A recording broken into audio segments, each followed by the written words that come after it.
This is Ask an Air Traffic Controller. Roger, November Bravo Delta, maintain 140 knots or greater, space. 140 or greater, you got it. Delta 473, contact line approach 128.0. 20 nothing, Delta 473. Eagle Flight 4664, cross the 38, maintain 14,000, line altimeter 3025, do the best you can. 225, 30 at 14,000, do their best, Eagle Flight 4664. I'm your host, Jeff Kanarish, and today we're talking to an air traffic controller named MT. Hey MT, how are you doing? Hey, good morning to you, Jeff. Well, thanks for being with us today. And I want to talk a little bit about IFR flying, and I want to fly an instrument approach to an airport without a TRACON, so I'm going to do that with an Enroute controller. Talk to me a little bit about what an Enroute controller's capabilities are in terms of vectoring an airplane from an instrument approach. Can you actually vector to final? Yes, you can. You can vector to an ILS, but it has to be displayed on our scope. That's the only requirement there. And you have to have, obviously, the aircraft in radar. Radar can be a hindrance whenever you're quite a ways away from a TRACON or out where there's not really a radar site close to you. Well, why is that? What's the radar sweep like?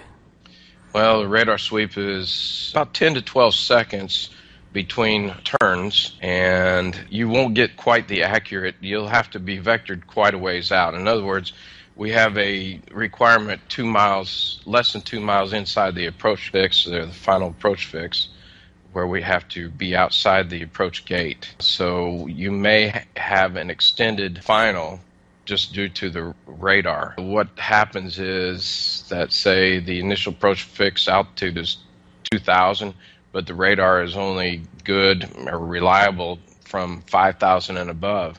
Well, I'm going to vector you quite a ways out so that you can have that comfortable profile descent into the airport. While you bring that up, I know there have been many times where I've been vectored to intercept or to proceed to the IAF well above the IAF floor. In other words, if the initial approach fix is at or above 3,000, it's not unusual to take a vector and be cleared for the approach from 5,000.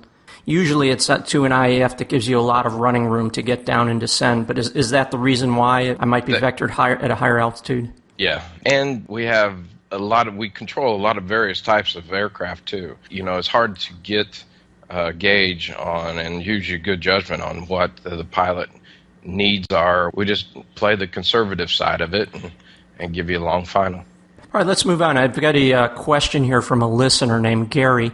I'm just going to read the question to you and then get your impression on it. He says, I'm a sport pilot for almost 2.5 years and about 90 hours of flying. Once in a while, I have trouble understanding an ATC communication and properly responding to them. I try, say again, but this does not help me. I just get more flustered when he repeats the same thing. I understand the structure behind the proper way of talking on the radio and the phraseology. So his question is, what can I say or do when I don't get what the controller is saying? Well, let's say can't understand the altitude or something like some instruction. You would just say, okay, did you say 8,000? Is that correct? Do you want me to send to 8,000? I'd just verify that you want me to stay VFR on the, out here to the northeast. Just any kind of common, what we call plain language. Just make it real simple and just repeat what you think he wants you to do. Part of air traffic control is both of you being on the same page. My expectations of what the instructions that I gave you.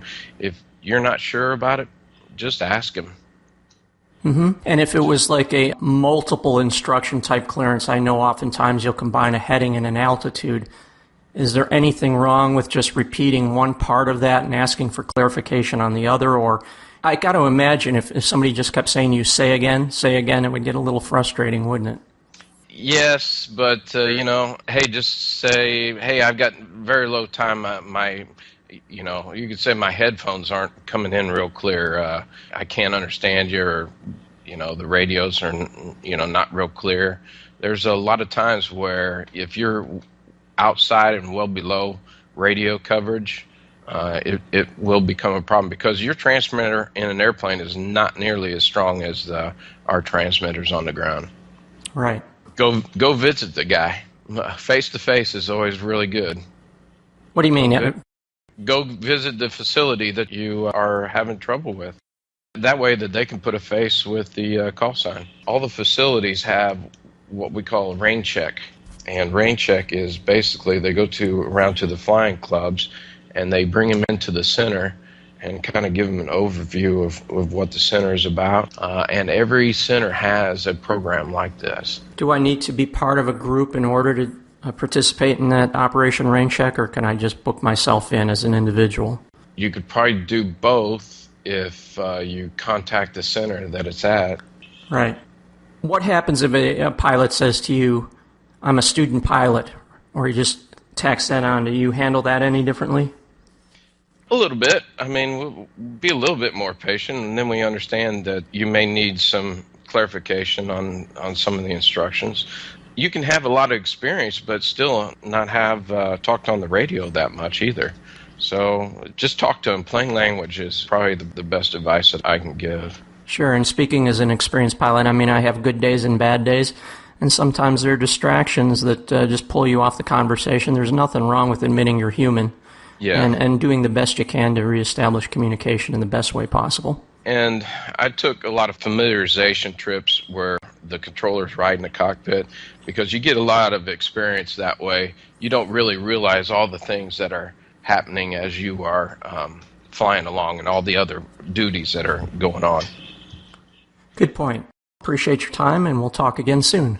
Hey, sounds great. We'll see you later.